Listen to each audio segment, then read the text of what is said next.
Yeah. Just a second. Yeah. So basically, what is cost management? Uh, the motive of the cost management is to calculate the cost per unit. That is, we have to calculate the direct cost and indirect cost, and both when added, we calculate the cost per unit. So basically, what is a direct cost?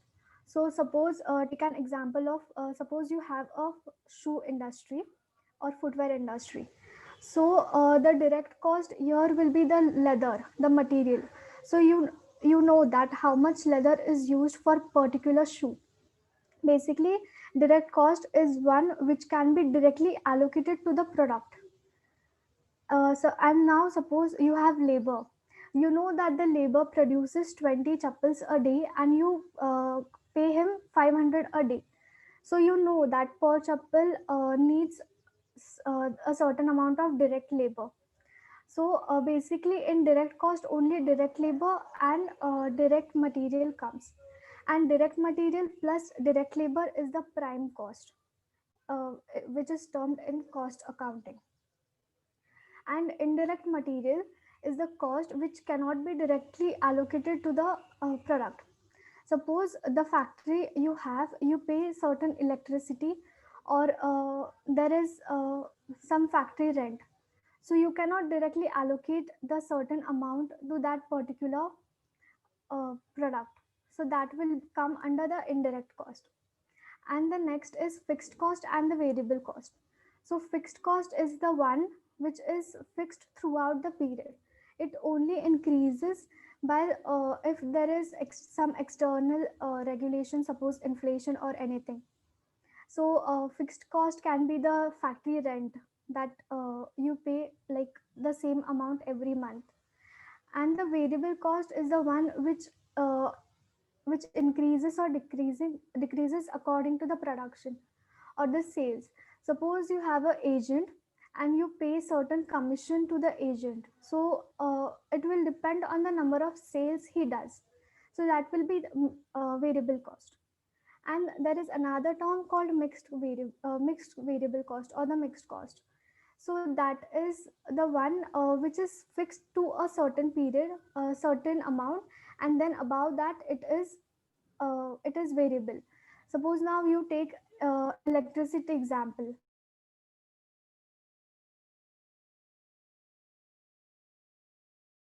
And beyond that, as per the usage, you get your bill is varied. So that can be taken as variable, mixed variable. And in costing, we treat mixed cost as variable cost only. I hope it is clear till now.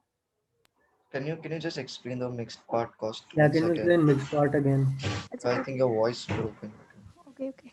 So the mixed cost is basically it is fixed up to a certain amount, and beyond that it is variable cost.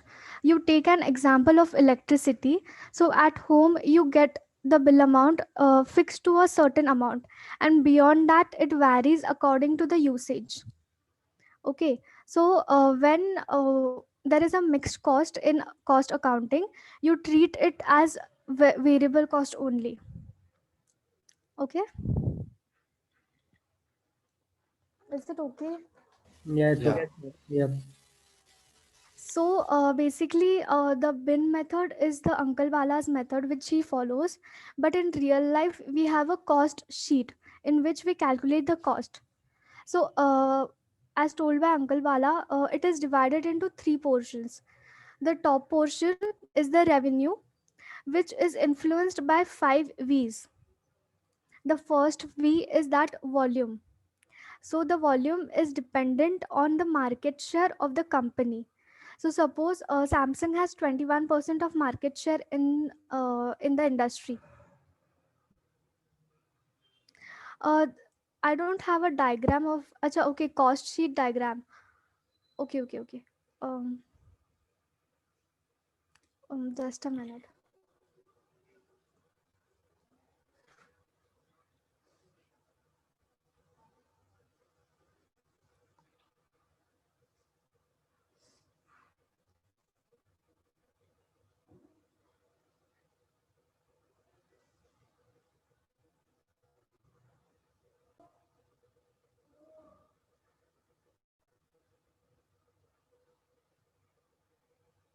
Can I share it after explaining? Okay. So the revenue, so the top line, the first view was the market share. So suppose the Samsung has 21%. So its production will be dependent on the market share, how much to produce and how much to generate the revenue. The second one is the value, that is the market price of the commodity or the product. The third one is the velocity, that is dependent on the turnover ratios that we studied in FEDM, that is the inventory turnover or the turnover ratio. The fourth one is the variability or the volatility, that is the risk, that what risk a company has to take to sell a product.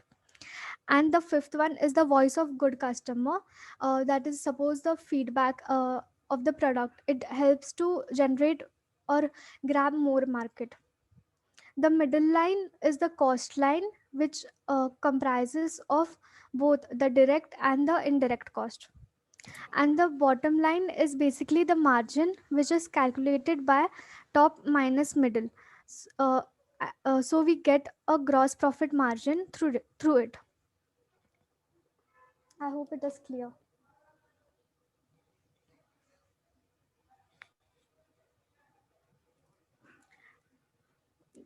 So now we will go on the page number 3 of the spiral book.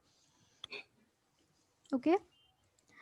So Javisha, here, I have a yeah, question. yeah. Like you told about five V's. Like one was volume, velocity, variability, voice of good customer, and the last one, Volatility, variability. volume, volatility, variability, No, velocity. variability and volatility is the same thing. Okay, Vol- okay. Value, velocity. Okay, got it. Value. Okay, okay. Thank you. Okay. വൈകുന്നേരം class ഉണ്ട് ഞാൻ വിളിക്കാം PK, mute yourself. I muted him.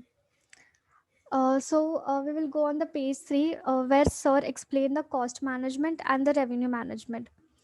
So basically, cost management is where we focus to decrease the cost, and revenue management is where we increase the sales. But in practical life, revenue management is not possible, because to increase the sales, we have to snatch like our competitors' customers. So that is not like the way in the real life. So basically, it is better to do cost management anytime. So in the base case it is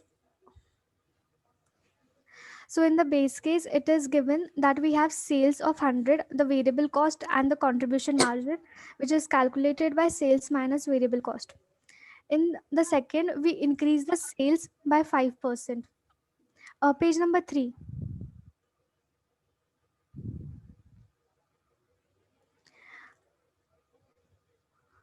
So, from the first case, it is known to us that variable cost is 80% of the sales, and for D, it is 90%. So, the same way we calculate for the first case, that is 80% of 105 and 90% of 105. So, from that, we get to know the contribution margin. And so, we know that from the base case, a contribution margin is increased to 5% for both the cases.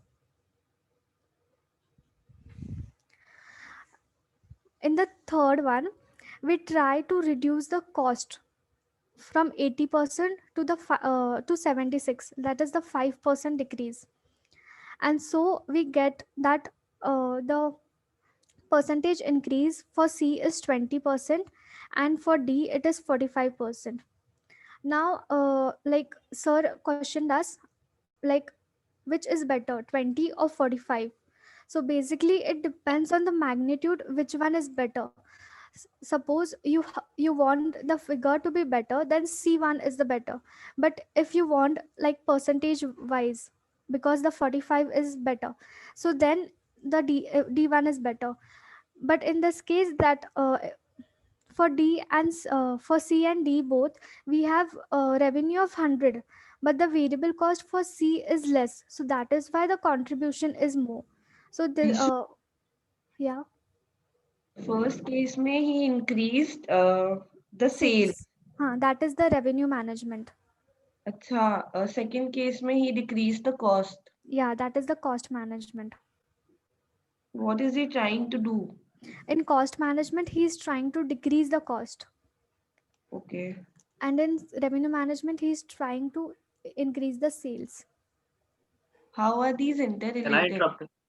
Can I interrupt in between? Yeah, See, yeah. Palak, for any company, what is necessary is how you approach your business. So you have basically two methods of cost. How you manage your cost. That is, one, you increase the sales, either increase the sales, either you decrease your cost. Cool. So Okay, okay, understood, yeah. understood. yeah, that's what we are trying to do here. Oh, got it. Yeah, yeah. Okay. So it is like, if the magnitude is important, so it is concluded that in cost management, focus on the customer with higher variable cost. Okay. Now we will go to the next page to understand the 50% rule. Guys, is it clear? If you have any doubts, you can interrupt in between right now, because this is the important concept. It's clear, huh? I think it's clear up till now, वैसे. Cool then. Vishu, you can move to the next one. Yeah. So basically, for the 50% rule, it is said that when the variable cost is greater than 50% of the revenue, it is advised to focus on cost reduction. Means to apply cost management rather than revenue management. So from this example, we will understand. Okay. So in the B case, here it is 40% of the sales, the variable cost. So that is, it is less than 50%. So in revenue management, we can see that the contribution margin here is 63, and in the cost management it is 62. So this is 5% and 3.3%. Even from the figure or from the percentage, we can get to know that if the variable cost is less than 50%, the revenue management is like the proper method to be followed. Okay.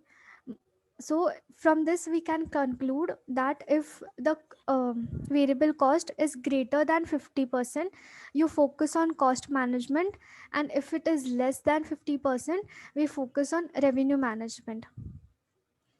And the final difference in cost management and revenue management is that for the cost management, we attack on the middle line first, that is the variable cost, and then we try to increase the sales. So this is known as bottom up approach. And in revenue management, we try to attack on top line first, um, and then we decrease the cost. So it is top to bottom approach. I hope you got it. Okay, cool.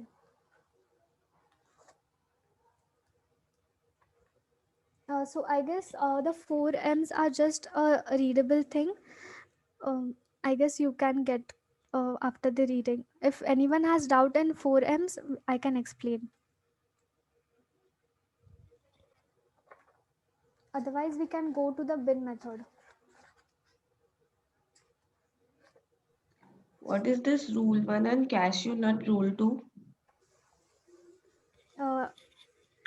Which one? Rule Acha, 1. that sir has not explained yet. Okay. Here, sir just explain that uh, like focus on where to apply 50% rule and where to not. Like you have to monitor it. Okay. So can we go on the bin method? हाँ यार, sure. Okay. Yes. I will share my screen.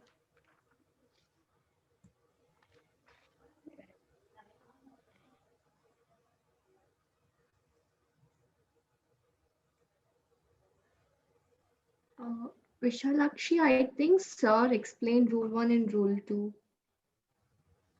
Yeah, rule one, yeah, sir explained, but in rule two, he just said where to monitor where to apply the 50% rule and where to not. He didn't explain what is the cashew nut rule two and the rule one in the rule I two think the of. cashew nut rule is that not only figures can lie, even liars can figure. Yeah, that comes in Bala's rule, like other rules, three rules, which I guess Jeet will explain. Okay, fine. Yeah.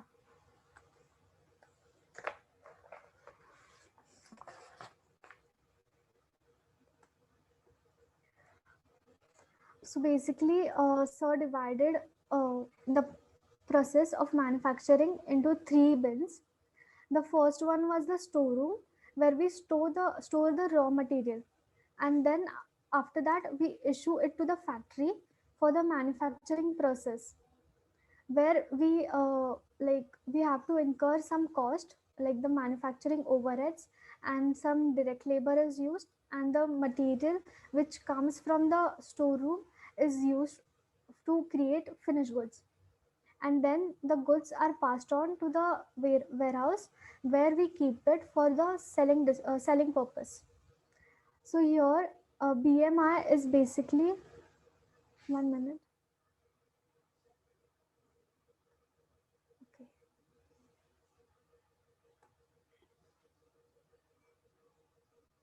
Yeah.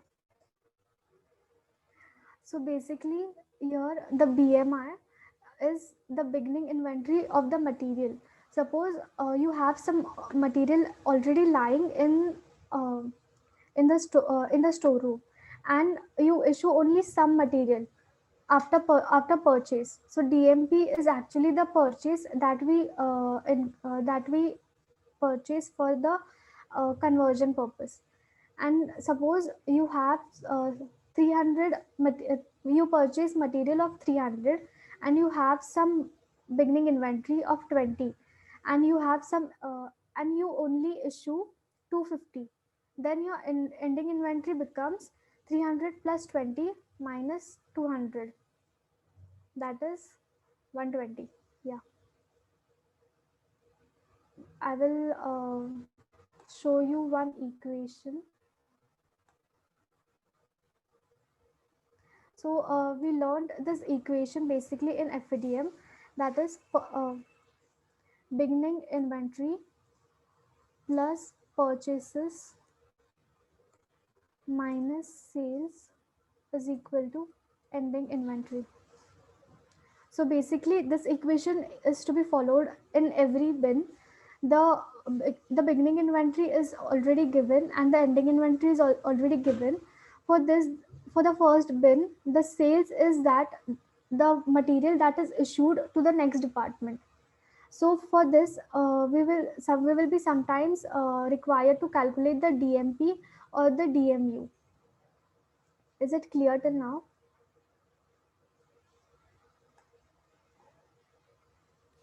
Yes, yes. Yeah. And then we go to the factory bin, where we like use the material and then incur some cost, and the material is then transferred to the next bin. So this equation is to be used for every bin to calculate the said figures, and in the second bin we will add the cost because we have incurred that cost. Okay,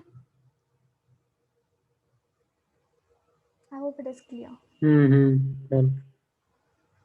We can go to a sum basically now. यार विशाल actually one question. हाँ. इसमें बाला sir also told ना कि we can basically cut out one bin if the company isn't using it basically. Hello, you are not audible. Am I not audible? हाँ, अभी now you are. basically मतलब बाला sir told ना कि if the company is not doing one thing, let's say the company is not manufacturing, so you can So just the basically the service industry. Service industry example is going to be taught by Jeet. Yeah, I'll just get to that after this one. So first Vishalakshi will go through the manufacturing sum. I'll Yeah. explain after this. ठीक है, okay, thanks. Is it okay? Yeah. Okay.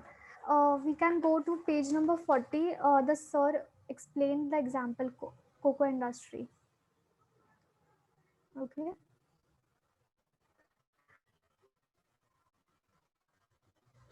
Can I start, or you will have to read it?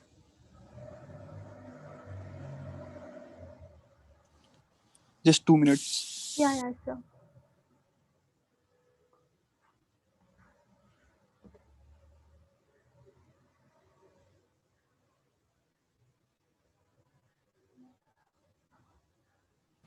Visha, page 40, no? Yeah, page 40. Okay, thank you.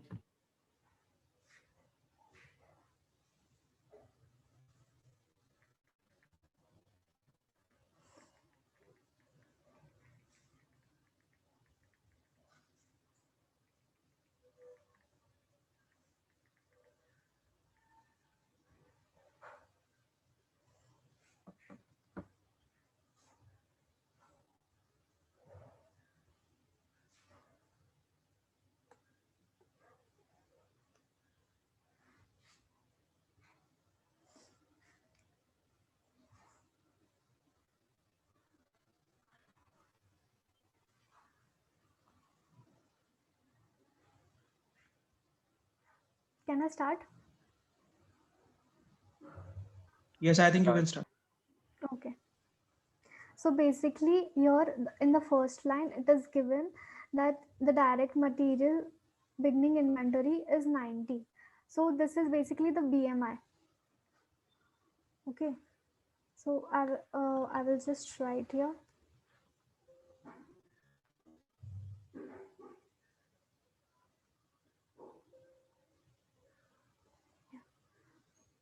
The ending inventory is 75.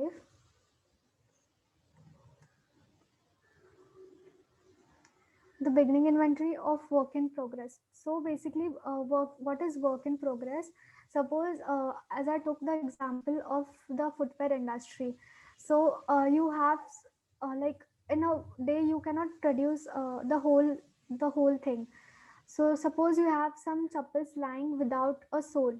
So that is basically the work in progress, and the FI is basically the finished goods that are ready for sale.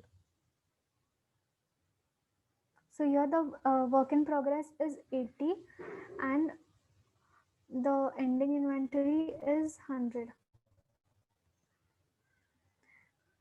The beginning inventory of finished goods is 125 and ending is 175.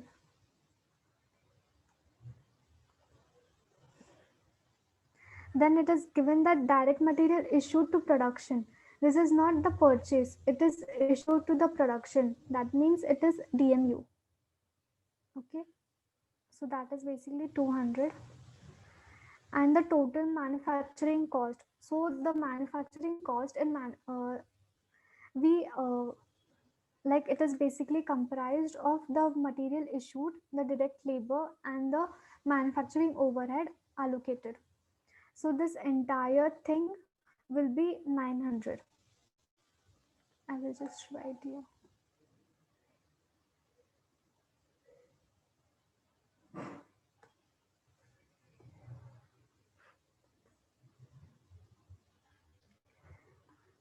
And for this purpose, revenue and selling distribution cost is not needed. I guess Ahindra sir will take this further.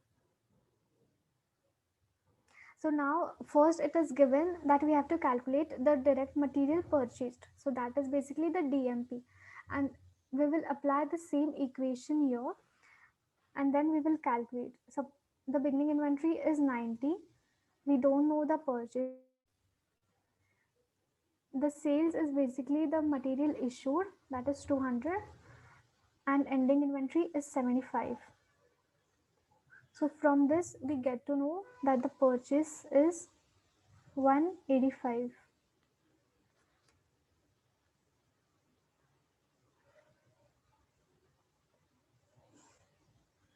Now the second we have to calculate the direct labor and manufacturing overhead. In the first line of the problem, it is given that manufacturing overhead is 150% of the direct labor, and we know that DMU is 200. So it is basically that 200 plus DL plus we will take 150% of the direct labor is equal to 900. So from that we get to know that the direct labor is 280 and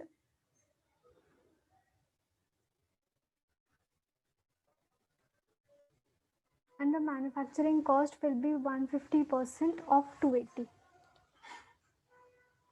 Yes, that is 420. Now the fourth we have to calculate is the prime cost. As I said, the prime cost is basically the direct cost. That is the direct material issued. Here we will not take the direct material purchased. We will take whatever is used for the manufacturing purpose. That is the direct material we issue. So that will be 200 plus the direct labor, that is 280.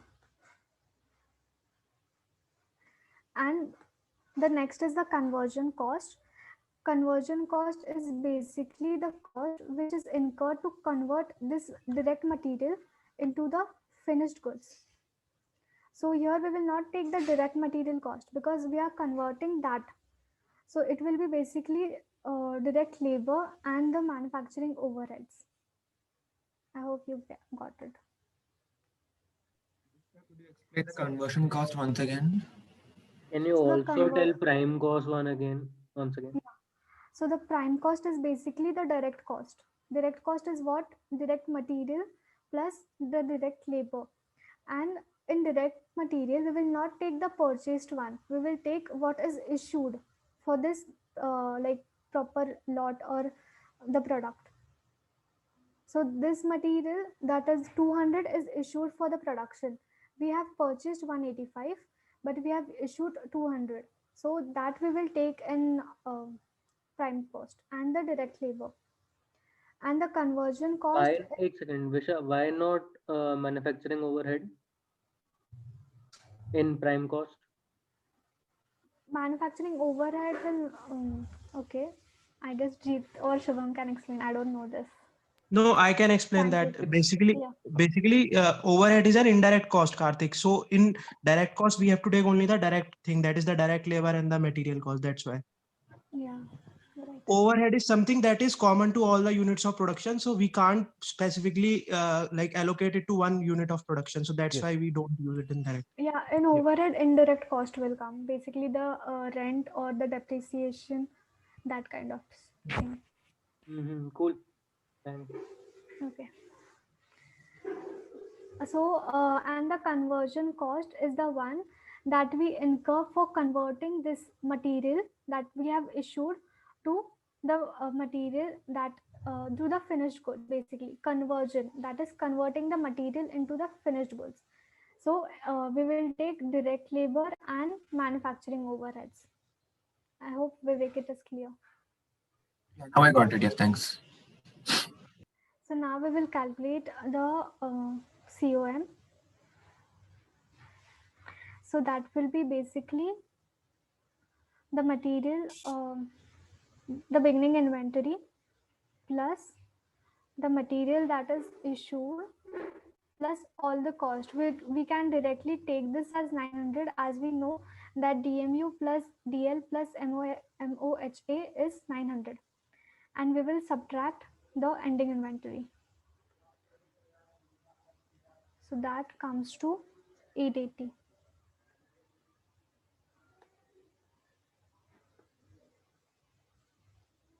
So our COM is now 880. And by the same method, we will calculate the cost of goods sold.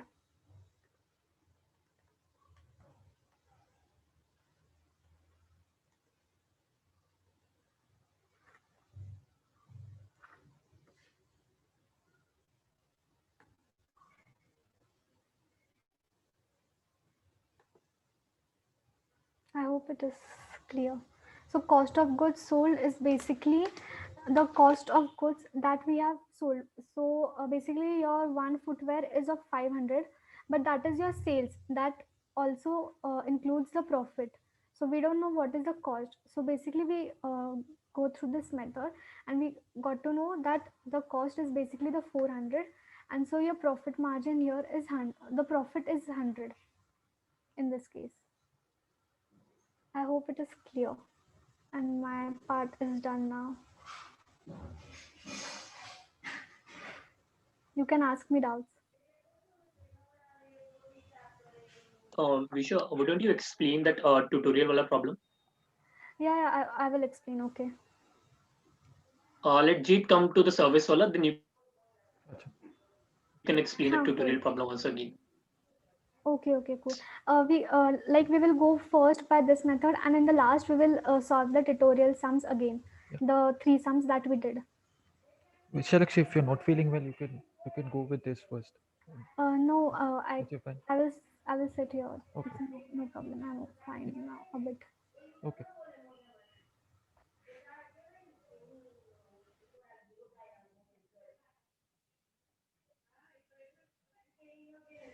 Okay. See, I'll be going through the second problem that Sir did in the class, and that is the service industry problem. That is in page 41, the next sum after what Vishalakshi did. So before I go ahead, I'll just address Karthik's doubt as well. Which bin to use for which type of industry. So first of all, there are 3 types of companies. One is the manufacturing industry, the next is the service industry, and the other is the merchandising company. So in the manufacturing industry, you basically use all these bins. Okay, everything is used. In a service industry, you just use the first 2 bins, and even in the second bin, your service industries don't have work in progress or work in process. So basically, these 2 bins will always be blank in the service industry. So what you have is basically only these 3 in the second bin as well. There is no third bin in the service industry. As far as merchandising companies are concerned, it's just the last bin, and this is what we've studied in the FADM course as well. Except that there is no cost of goods manufactured. It's just a merchandising company is basically a trading company. They just buy goods from other manufacturers and they just sell it to the end customers.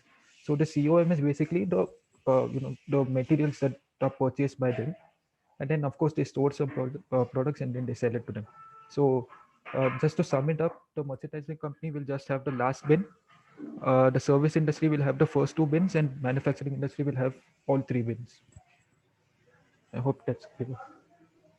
Yeah, good. So in the second one, you guys want some time to read, or should I just go ahead? Okay, give us 1 minute. Sure.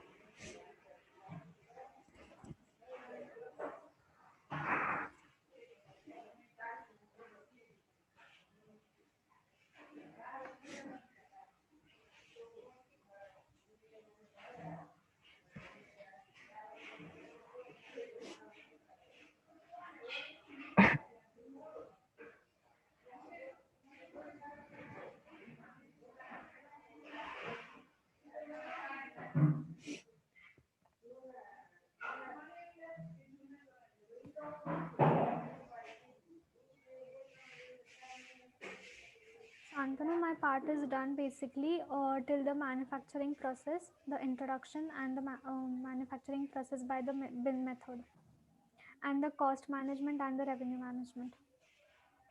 Okay, cool. Thanks, Visha. Now we're doing with Jeet's part, right? Yeah, Yeah, it we're is doing the service second. industry. We're doing the second sum, page 41 of the spiral book. Okay, thank you so much, Jeet. Yeah.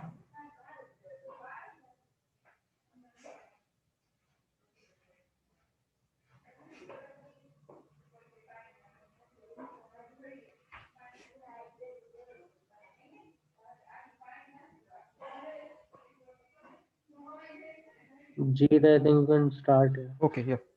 Okay, so first we want to calculate the cost of services provided, because there is no cost of goods sold in the service industry. So the COM is basically the cost of goods provided. Just ignore this. Okay, so for that, come to page number 42. Just forget revenues for now. We'll come back to that later when we are preparing the income statement. So now it's given that the beginning. Yeah, so the beginning inventory of the fertilizer supplies is the raw material. So beginning material inventory will be 34,350. Okay, and then they have purchased the raw material, so that is nothing but the direct material purchase. So the DMP over here, so that is 3,95,400. First of all, I'm sorry for I should have written it down, but I took a screenshot. I'll just explain like this only. Then they've also given us the ending inventory of fertilizer and supplies, which is the ending material inventory. That's 29,460. So it's basically the same as what Vishal actually did in the last sum. So the direct material used or issued to production will be direct material purchased plus beginning material inventory minus ending material inventory. So you just add 3,94,500 plus 34,350 minus 29,460, you get 4,290,000. So that same direct material used will come over here, and it gets added to the direct labor, which is nothing but the crew salary, which is 2,85,600. That's given in the sum as well. And then now the manufacturing overheads. Over here, they've not given it as a cumulative figure as in the previous sum. It's been divided into three things. So first is equipment repair and maintenance. We have depreciation of lawn mowing equipment. That's 45,000, and then fuel and other costs of 54,000. So that's what these three are. So 78,000 plus 54,000 plus 2,85,600. You get your 1,77,000.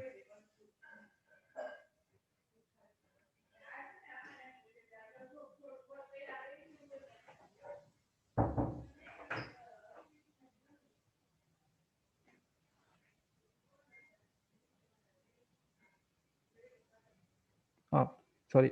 See the 2,85,600 is the direct labor. I got confused a little bit. So that obviously doesn't come in manufacturing overheads. See, direct labor will be 2 lakh. So crew salaries of 2,85,600 is the direct labor cost, which is 2 lakh over here, which is given in the sum. Then the manufacturing overheads is 78,000, which is equipment repair and maintenance, the depreciation of lawn mowing equipment, and fuel and other costs. Sorry for that. So that's what the manufacturing overhead is. So one doubt that might arise that is that why won't you add depreciation of Sean's truck, which is there in the last?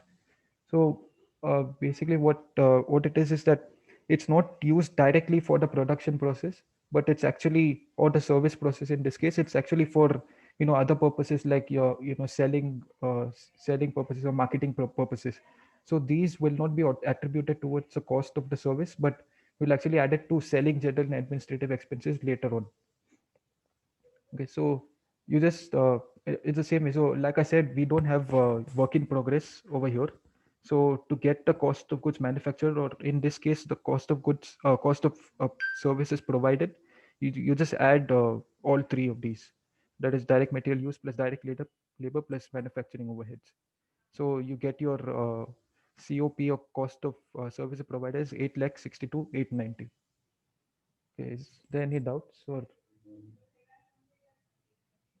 This is not again. Sorry for this. It's not too direct labor is 2,85,000. It won't come in manufacturing overheads. Yeah, Jeet. Jeet could okay. Yeah. No, wait, go on. Like I have a very weird question. Yeah, sure. If this thing comes in the exam, yeah, how will I know what to use as MOH? Jeet, could you explain the CO? See, well, basically, look, MOH or manufacturing overheads are indirect costs. You Vishal actually said, no, there are two types of costs. There are many types of cost classifications. Okay, one that we need to worry about is direct costs and indirect costs, which are related only to production or services provided.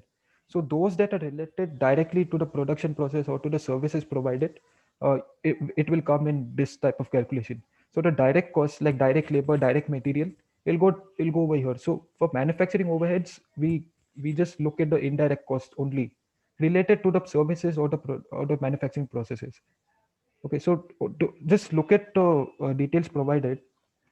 The indirect costs are uh, like all of these depreciation of lawn mowing equipment. They are producing fertilizers or something like that. So it's so you have to logically think that depreciation of lawn mowing equipment. This is something that I use in my service or to provide my services. So this will come in my manufacturing process or service providing process. Repair and maintenance, again, it's part of the manufacturing process. Fuel and other costs, it's part of the manufacturing process. Okay, so these are the things that even though they're not direct, they're indirect, they will come they will come in this calculation. So you just have to look, indirect costs. Sean truck का वापस बताइए. Sean's truck now, see, this is something that I'm assuming because it's given in the last. That's what Bala sir told in the lecture as well. So because it's given in the last, we're assuming that it's used for marketing purposes, and it's given Sean's truck. So maybe some personal purposes for the business, traveling around for marketing or something. So that is something that you cannot add to the cost of the product or the service.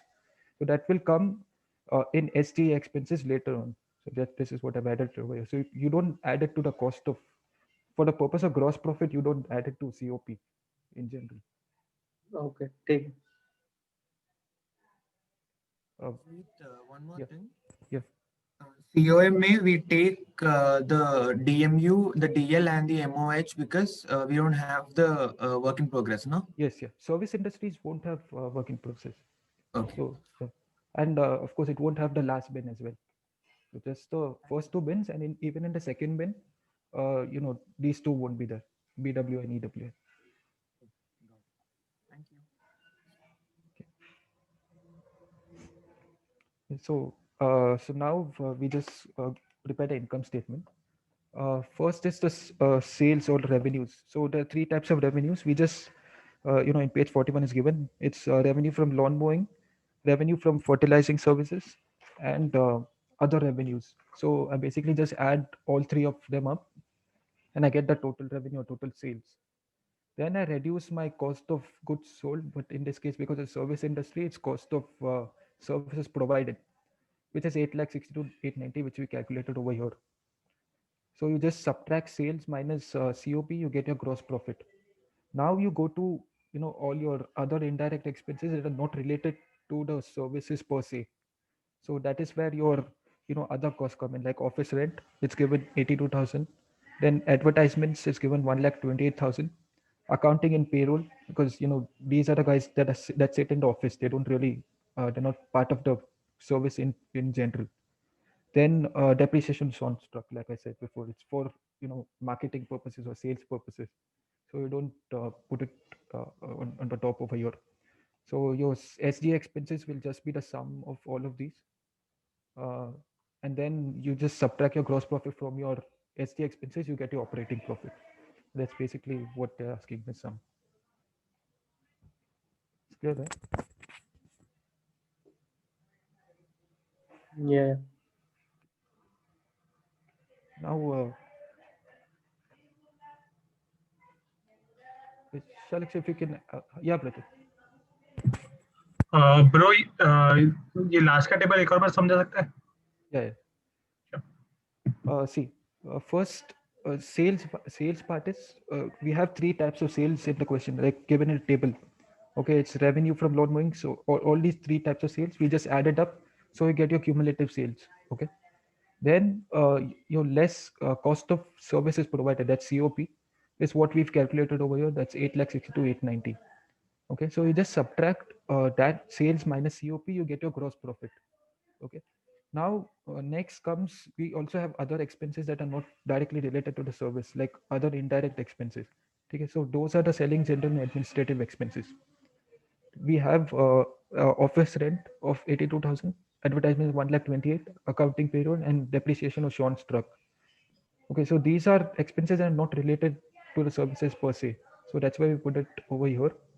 And you just subtract Ajit, these would be period costs, right? Yeah, period costs. Yeah, that's what. So they're not product costs. Exactly. So that's why we put it over here. Okay. Vishal, if you want to go through that tutorial, wala problem now. No, it is like we can explain it after all. I'm here only. Okay. Yeah.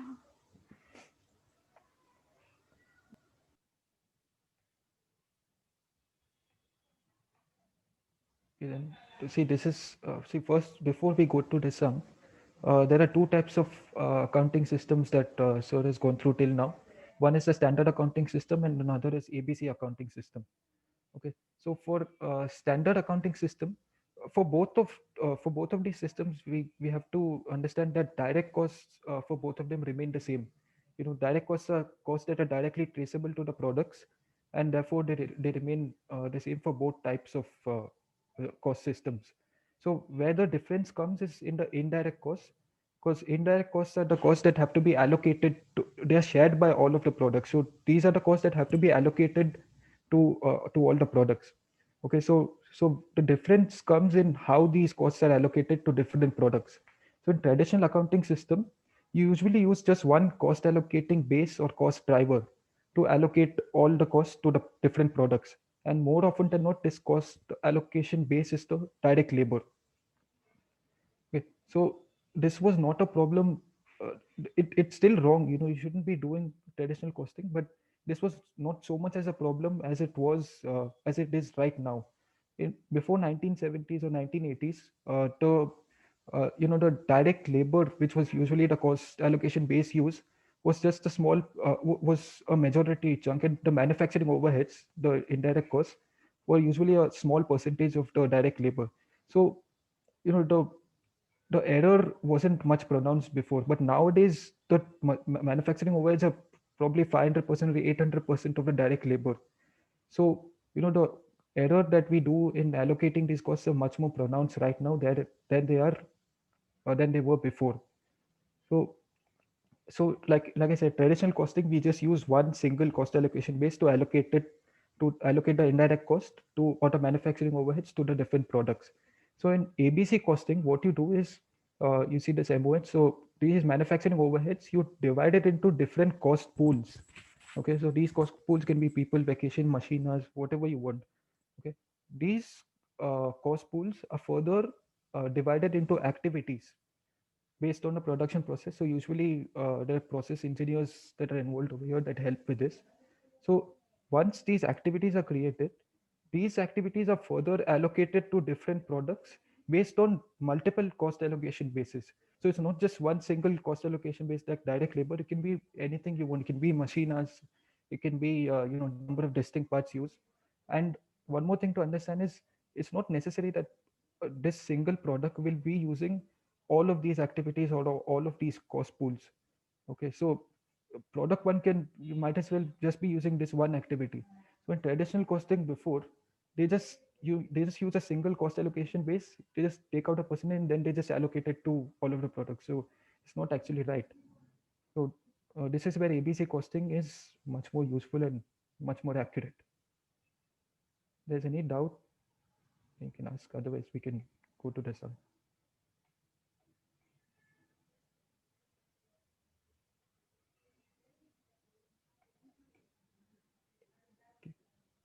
I guess you can move.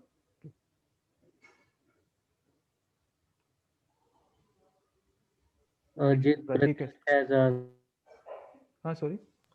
Pratik is asking to explain ABC once again. Yeah, that's what. Okay. Pratik asks to explain ABC once again. Yeah. Jeet, I think you can give a hint about like what is cost object, what is a cost driver, what's a cost pool, what's cost allocation base. Like give a one-liner so that they'll be able to understand instead of using the direct terms. Okay. See your indirect costs, right? Or your manufacturing overheads, they're divided into cost pools. So what over here? Look, in this sum that I've given, that's there over here, right? The total indirect costs of the manufacturing overheads are 2,20,000. So in this sum, they have divided into different cost pools, and in this case, the cost pools are plant and machinery and engineering overheads. So this is how it's actually done. So this is just a small process. This is very a simple process, but this is basically these are the cost pools. Okay, the total indirect costs of manufacturing overheads are divided into different cost pools, which is this. Then these cost pools are further divided into activities based on anything. This can be a percentage, or usually engineers are involved over here. So these activities are these. So like you can see, one cost pool, that is plant and machinery cost pool, is divided into these two activities based on 80% and 20%. This this really depends on the manufacturing process only. So these are the cost pools, these are the activities. Okay, now these activities are allocated to the different products. Remember I said indirect costs have to be allocated, right? So activities rather than the costs are allocated to different products, and it is based on some kind of variable that actually affects these products. So this one product for processing activity, it just happens to be the direct labor is the cost driver, or something that actually drives this particular activity. Okay, so that's why it's purely subjective what kind of cost allocation base, cost driver is the same thing, what type of cost allocation base you use for a particular activity. Okay, so just to sum it up, these are cost pools, these are activities. Activities are cost pools are allocated to the activities based on some kind of percentage that's that depends on the industry, the manufacturing process. These activities are further allocated to products based on the cost allocation base that I said. It can be anything. I don't think resources are the cost pools. Cost pools are a combination or collection of cost objects, or a combination of activities. That's what it is. But so many things can be included in plant and machinery, the 1,80,000. So similar costs are pooled together, and then you make cost pool. So that's basically resources are pooled together on the basis of similarity to these cost pools. So yeah, that's basically what you're right here.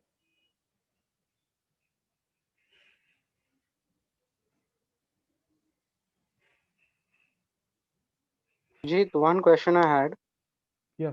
For all three of you, in the exam, like how will it be like? Will they give us these kind of sums, or will they give a case study? What would it be like? Yeah. Any ideas? Yeah, I don't know because Palasa hasn't shared. Could be both case study or yeah, could be both. Can you ask seniors and can you ask some seniors or something, because I think how the exam is format or pattern is that way. If people study, it would be very helpful.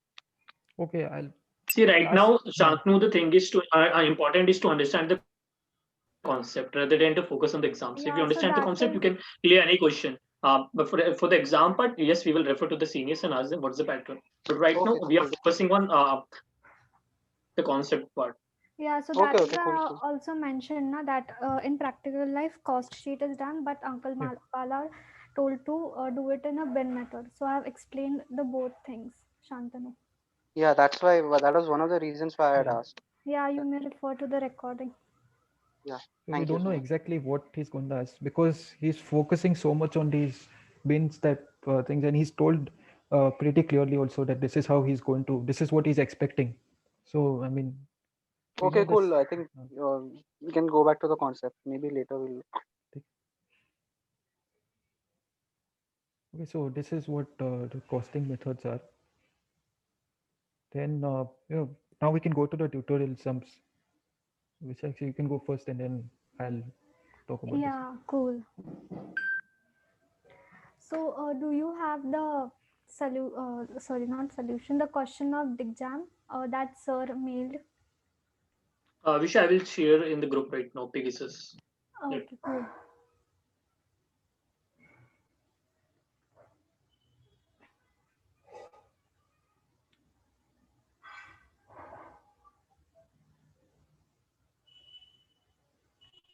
You can start. Yeah.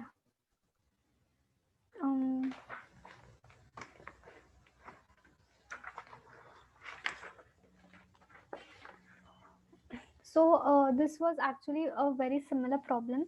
The thing was the only that here the direct labor was 120% of the manufacturing overheads. Manufacturing overheads was 120% of the direct labor, and the last adjustment, that is the actual overhead incurred. But as Bala sir told, that it will be taught by Ahindra sir. So I can explain that if you want. I will explain. It's okay. Yeah. ठीक है. So basically, here it is given as we solved the previous problem. The same details are given. So the direct material purchase we calculate by the same equation which I gave you in the last problem, and then we calculate the direct labor, the manufacturing overheads, and then the cost of goods manufactured by adding 885 to the beginning inventory and then subtracting the ending inventory. Then the cost of goods sold. So the adjustment was that the actual overhead incurred. So here by the percentage wise we allocated 360 to the manufacturing overheads. This is basically the traditional method that we are assuming that it is 120% of the direct labor. But after incurring the cost, we got to know that it is actually 400. So basically we have under applied the manufacturing cost. So that is why to calculate the final cost of goods sold, we will add 40 in the last answer, that is the 840. So our final answer will be 880. Suppose here it was given that the actual overhead incurred are 300. So that will be the over applied case. So in that case, we will reduce 60 from the final answer. If you guys have any doubt in any of the calculation, you can ask me, or else I will explain the procedure that I explained in the last sum again, if you have any doubt.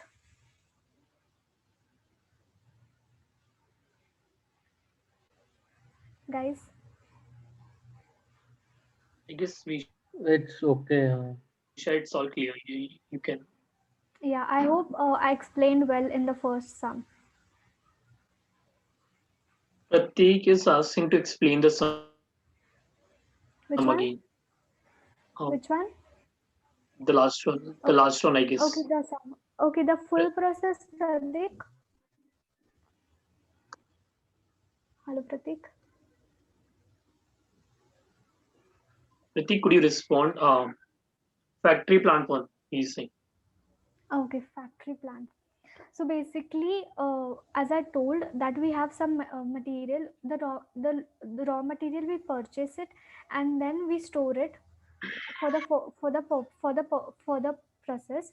Then we issue some of the material, not all. We issue some of the material according to the requirements to the factory plant. So that is why we have some ending inventory lying in the storeroom. And then after we issue some material, we convert the material into finished goods. And for that process, we need some direct labor and some overheads cost. That is, suppose the factory rent or the depreciation of the machinery, etc. And then after that process, we issue the finished good material to the warehouse for further selling process. So for this COM, we basically add the cost because we have incurred it. So we have to add, because the final motive in this is to calculate the cost of goods sold. So that is why we will include the direct labor and manufacturing cost also. So that is why COM is basically 885, the whole cost. That is the direct material issued, the direct labor, the manufacturing overheads. We will add the beginning inventory and then we will deduct some ending inventory. Why there is here ending inventory, that is work in progress? Because as I told in the last example, suppose you have a footwear industry, the whole product will not be processed or produced in a single day. So you have some inventory lying of the work in progress. That is, suppose you have some chappals without a sole that you have to stick maybe. So that is why that product is work in progress. So that is why some ending inventory will lie over there. And so the goods which are produced fully, that is the finished goods. Finished goods are basically which are available for sale. So that we will calculate here. And then basically the cost of goods sold, that is the actual sales, we will calculate after in the warehouse process basically. I hope it is clear now, Pratik.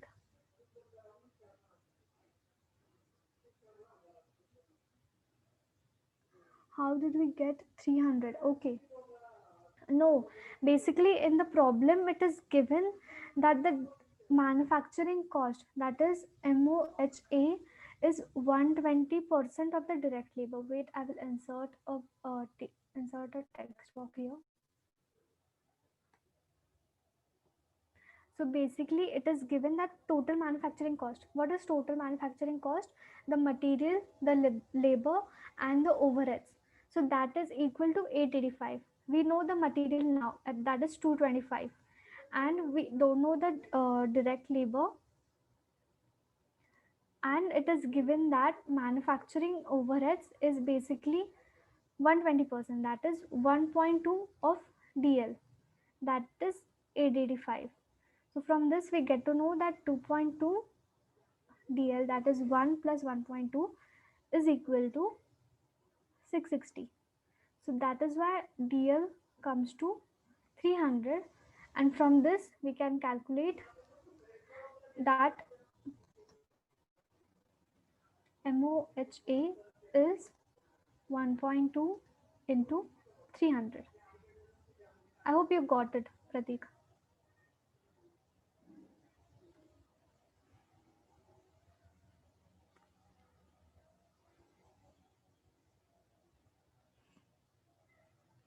Yeah, okay, cool.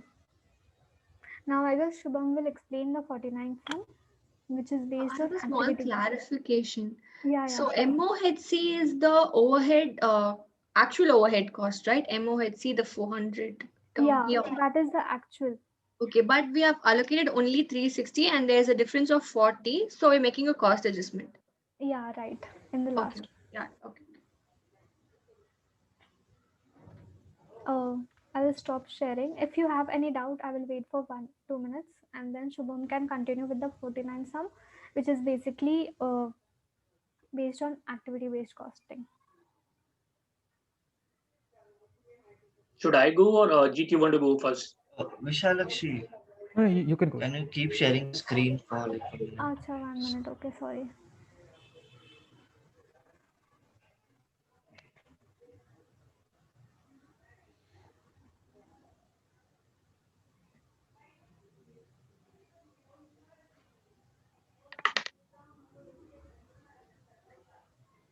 It's given to us that the allocated cost is 1.2 times of direct labor, right? In the last bin, MOHA. What? Can you repeat? In manufacturing overhead allocated, it's given to us that it is 1.2 times direct labor cost. Yeah. This is not basically, this part is not basically related to the last bin. It is actually a further calculation. Okay, but then by calculation, how does it come to 400 again? That is given in the problem, that actual overhead incurred is 400. Is 400 it's given. Okay. Yeah, the last line of the table. So then you make the adjustment after so the last step. Okay. We just assumed first. Now we got to know that the cost is 400. So basically we have under applied. MOHA is basically over manufacturing overheads applied or allocated. So basically we have under applied the cost. So suppose here it was that the actual overhead, instead of 400 it was 300. So that we have over applied. So for that we should have deducted 60 from 840.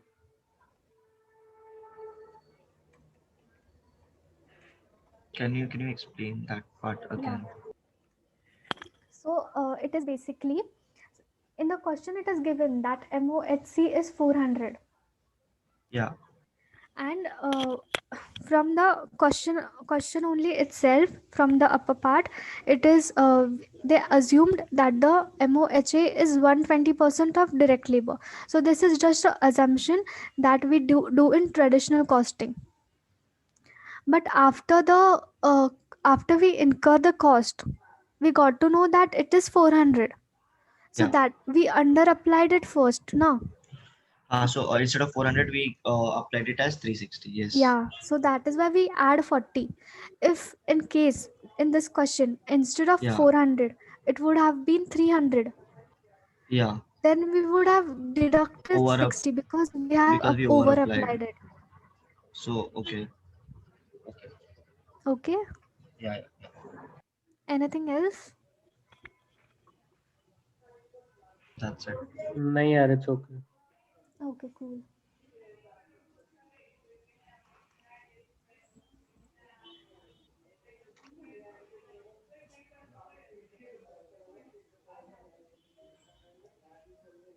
Should I start or Jeet, you going?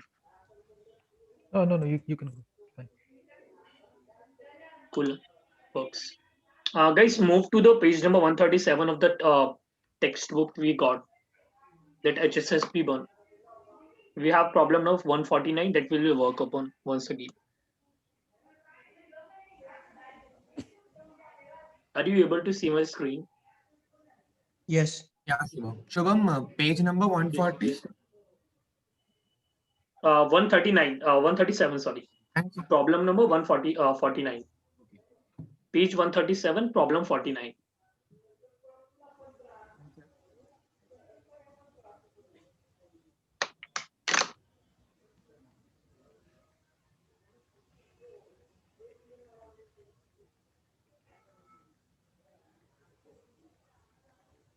Got it? Yeah, got it. Got it. Would you want to look up on the problem once, or should I go? See, let's me go with the problem. See, what we have given is one company is manufacturing a part X. Suppose this is company A. I will go in the terms of derivatives. We have been given a company A is manufacturing a part X. See, and company B approaches to them to produce the same part, 2,800 units of the same part for them. Right now, what this company A does, they use traditional accounting system for the allocation of all the costs, and for each of them, this is given in the question that they allocate the direct indirect manufacturing cost equal to 500% of the direct labor cost. See, in the problem statement, the rate currently used to allocate indirect manufacturing cost is 500% of the direct labor cost. So we have been given they are using the traditional method rather than the ABC based costing for the allocation of the indirect costs. Also, we have been given this company is selling this product at a price of $8.2. Cool. Now, to produce 2,800 of units, we have been given profit margin and the gross margin percentage in the table 1. So what they basically did, they calculated the direct material and direct labor cost, add up the indirect production cost equal to the 500% of the direct labor, got the total cost. They have a sales price, so they got the price per unit and calculated the gross margin and the gross margin percentage. Now this company thinks about should they consider ABC based costing also.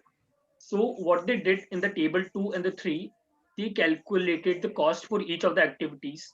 Like go to the table 2, you can see in the activity center they have cost for the quality, for the production, scheduling, setup, shipping, etc.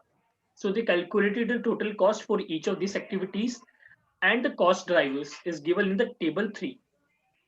Suppose for the qualities, the number of pieces which need to be scrapped is 16,000.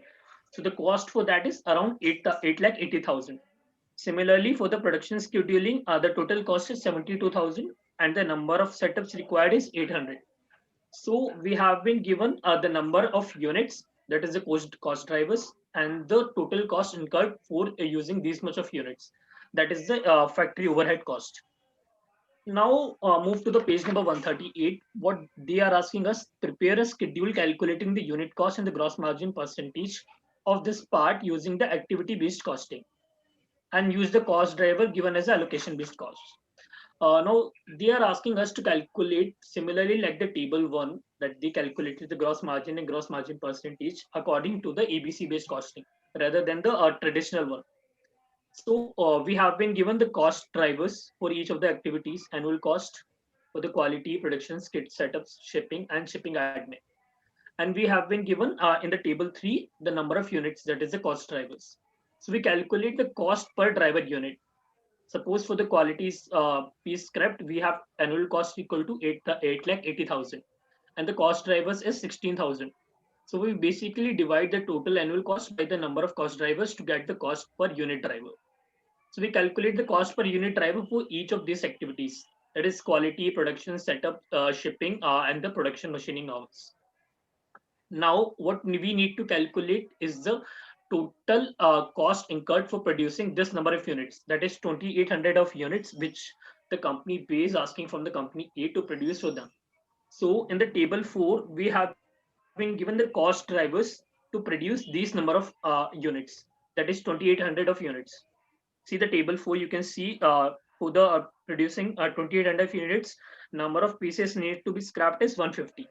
Cool. Now we know the cost per driver of each piece per scrapped is 55 and the number of units required is 150. So we basically, what we did, we multiply the cost per unit driver and the cost driver that is need to be consumed for producing this activity. And we multiply them to get the total cost of quality pieces scrapped for producing this number of units. Similarly, we do, is it clear till now?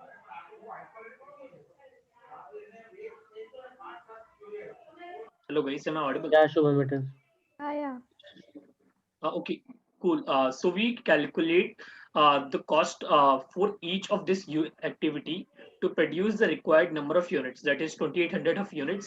So we basically did is we multiplied cost per unit driver and the number of units needed for each of the activities, that is quality, production, setup, shipping, shipping admin, and the production machining office. So you can see in the column F, what I basically did is I multiplied the cost per unit driver and the cost driver of consumption for the quality of pieces scrap. Similarly, I did for the production setups and okay.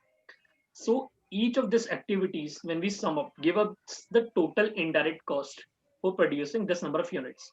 So the total indirect cost is basically the sum of all the activity-based costs. That is the activities which has been used in the production of this part. That is quality, setup, shipping, etc. That has gives us the total indirect cost. Now in the table 1, we have been given the direct material and the direct labor cost for producing this number of parts. That is 6,160 for the direct material, and a direct labor is given as 1,960. You can refer to the table 1 for this. They have mentioned also in the question and the table 1. Now, when we sum up a total indirect cost, direct material cost, and the direct labor cost, we got the total cost for producing this number of units. That is 25,282. That is the sum of total indirect cost and the prime cost, that is direct material and the direct labor. Now we know we need to produce 2,800 of units. So cost per unit is basically you divide total cost by the number of units required. So that gives us the cost per unit that the company is incurring for producing this number of units for the company B. Also, we have been given the selling price is $8.2, right? So we calculate the gross margin based the subtract. Basically, we subtract selling price minus cost per unit to get the gross margin. That is calculated as minus 0.82. And we calculate the gross margin percentage, that is the ratio of gross margin by the selling price. That comes around minus 10.11%. So this much has been asked us to do in the problem part A of this problem, to calculate gross margin and the gross margin percentage according to the ABC based costing rather than the traditional one. Is it clear, guys, or you want to repeat me again?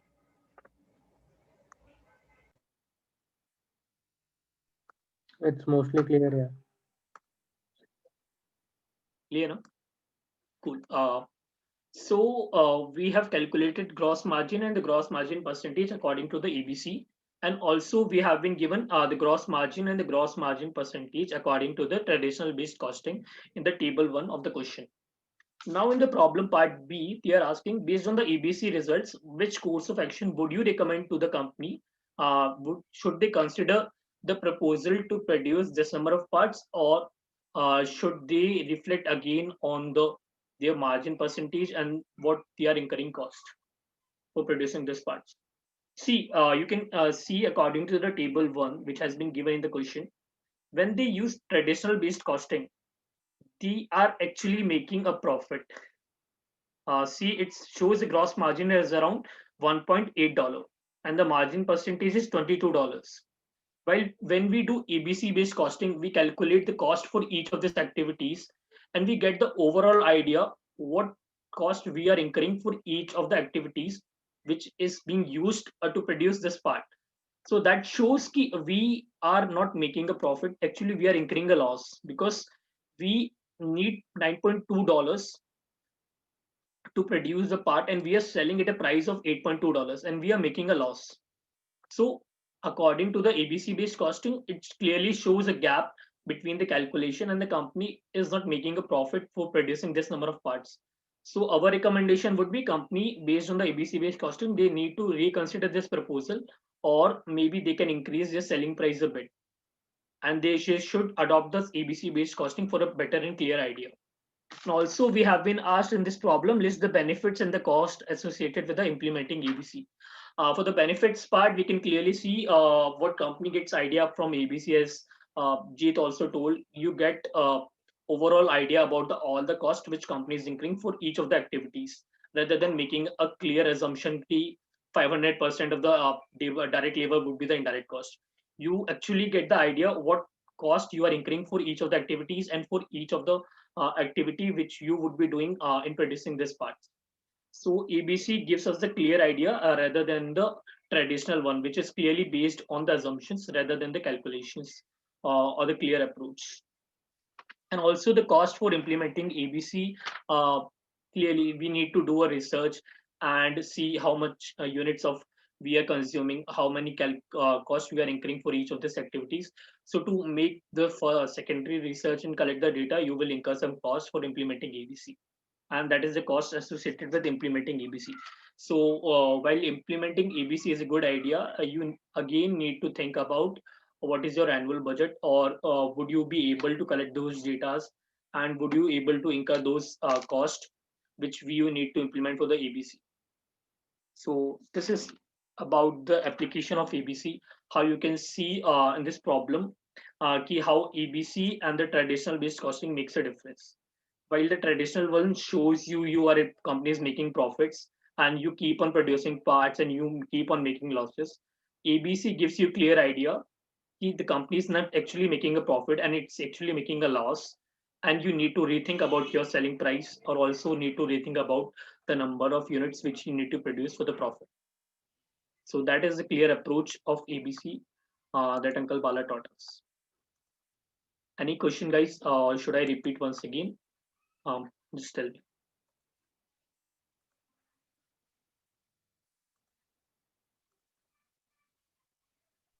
I think it's Hello, clear am I audible? for everyone. Yeah, we'll just go through it once again on our own. So, yep. Yeah, cool, we'll cool. do it once. Sure.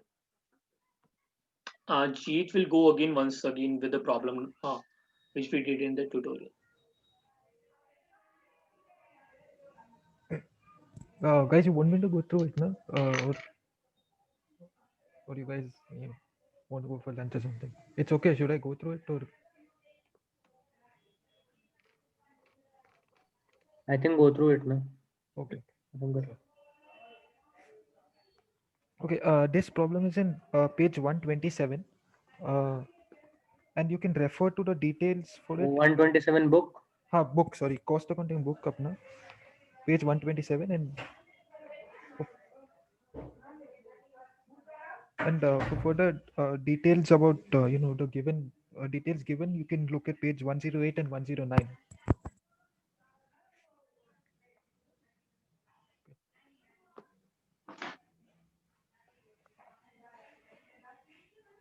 Yeah, let's I'll start now. Okay. So look, the total. First of all, I'll go to the indirect cost, the manufacturing overheads, so to speak. So the indirect costs, as given in in this the previous page is given, page 106, that the indirect costs are 2,20,000. Okay. So after the and this is how they are divided into 1,80,000 of plant and machinery and 40,000 in engineering CAD equipment. And the total indirect cost is 2,20,000. Now, after the optimization process, it's given that in the third paragraph of the one second. So it's given in the third paragraph of the table in page 127 that one of the two engineers can be let go, and therefore $20,000 quarterly can be saved. So from 40,000 it becomes 20,000. So the revised indirect cost is 2 lakhs instead of 2,20,000. Then it's also said, just a paragraph about that there's 20,000 reduction in the unallocated expenses as well, because there's some savings. So instead of 1 lakh, which was there in the previous sum, it's 80,000 now. Then there's also details about the sales, direct material, direct labor, etc., given in page 109, and that's what I've taken. This is before the process optimization, and of course details about direct labor hours and number of distinct parts are given. We'll use this in activity-based costing as the cost allocation basis that I explained before. So first we'll go through part one, that is the traditional costing method. Pen casings, the sales remains unchanged. It's given in the question that the phone casings sales increases by 100%. So instead of 80,000, it doubles to 1,60,000. So you just add the cumulative sales of both of these products, you get this 5,20,000. Then direct material is a variable cost.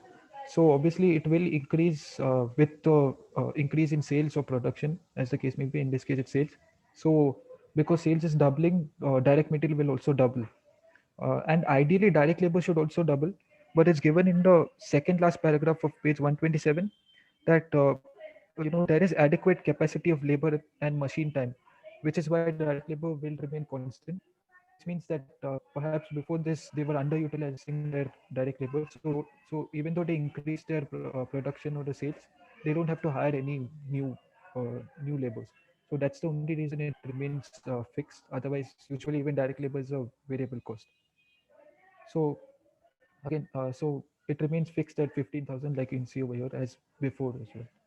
So for pen casings, it's the same as before, 22,500 and of direct material and 1,35,000 direct labor. So again, these are direct costs, and these can be directly traced to the products. And indirect costs, like I said, they have to be allocated to the different products based on a cost allocation base. And in this case, it's given in the sum that the cost allocation base is direct labor hours. Direct labor hours data is given over here. So pen casings uses 4,500 labor hours, and phone casings uses 1,000 hours of labor. So you just divide 4,500 by 5,500, that is the total, into the total indirect cost, which is 2 lakhs. So you can see in the formula, you just apply that, you get this 1,63,636 for pen casings, and phone casing 36,000. So cost of goods sold is nothing but the sum of direct material, direct labor, all these costs related to the production. So you just add them up and you get this 3,21,75,000 for pen casings and phone casings respectively. Then you just subtract sales minus cost of goods sold, so you get your gross profit. You can do them for both the products and cumulative as well. So you get these numbers. Then there are $80,000 of unallocated expenses. So you cannot allocate it to both the products. So you just create a cumulative table. So it's 80,000, like I said before, over here. So you just subtract gross profit from corporate expenses minus gross profit minus corporate expenses. You get your operating profit. So that's basically what traditional costing is about. Then okay, any doubts?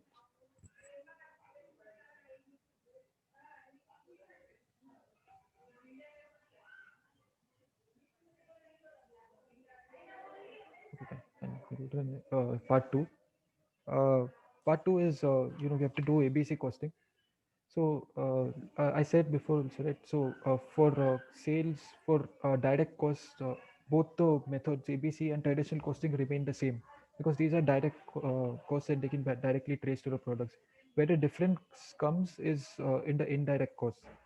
So if you understand this, it's a two-stage activity process. Like I said, first it is these indirect expenses have been separated into these two cost pools, 1,80,000, 20,000. Plant and machinery has been divided into these two activities, processing activity and production support activity, in the ratio of 80% is to 20%. That's again given in the question itself, in paragraph 3 of the table. And engineering and CAD equipment of 20,000 is equally allocated to both these activities. Then further, these processing activity is allocated. Okay, I'll come to it. So this is how we do it, right? So total plant and machinery of 1,80,000, 80% goes to processing activity and 20% goes to engineering CAD. And same, so this, you can see the formula, it's 0.8 into 1,80,000 plus 0.5 into 20,000. Okay. So production support activity, it's 0.2 into 1,80,000 plus 0.5 into 20,000. You can see the table, that's how it's explained. Then now further, is given in the question that processing activity has to be allocated to both the products on the basis of direct labor hours, as in the previous sum. So we know that pen casings has 4,500 labor hours. So we just divide 4,500 by 5,500 into the total processing activity, which is 1,54,000. You get 1,26,000, and then same way there are 1,000 labor hours for phone casings, so you get 28,000. Now the production support activity, as given in the sum, has to be allocated to both these products on the basis of the number of distinct parts.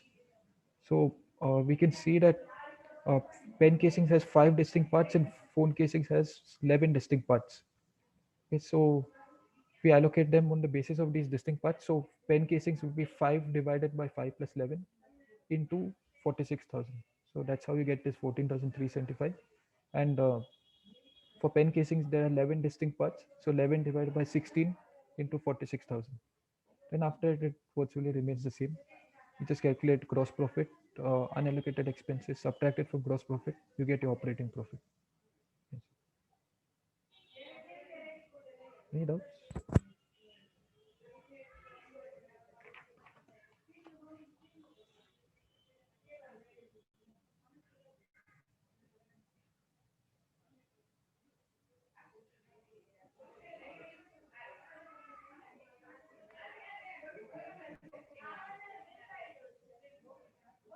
It's clear, no?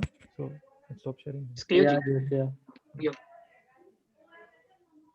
Patani Pratik is asking something. Pratik is asking something. Pen casing processing activity. Okay.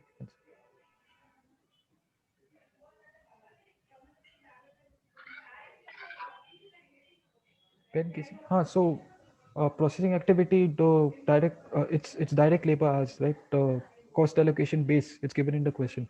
So phone or pen casings, so there are 4,500 direct labor hours. So and the total is 5,500 direct labor hours. So pen casing uses only 4,500 out of the 5,500. So you just do 4,500 divided by 5,500 into the total processing activity of 1,54,000.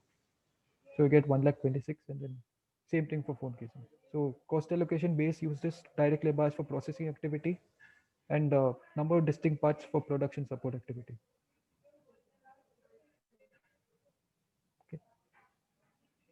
Okay. Cool.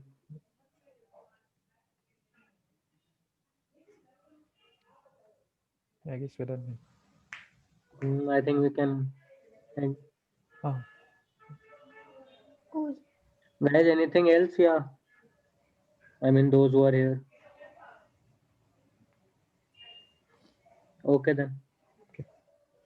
Shubham, Risha, thanks so much.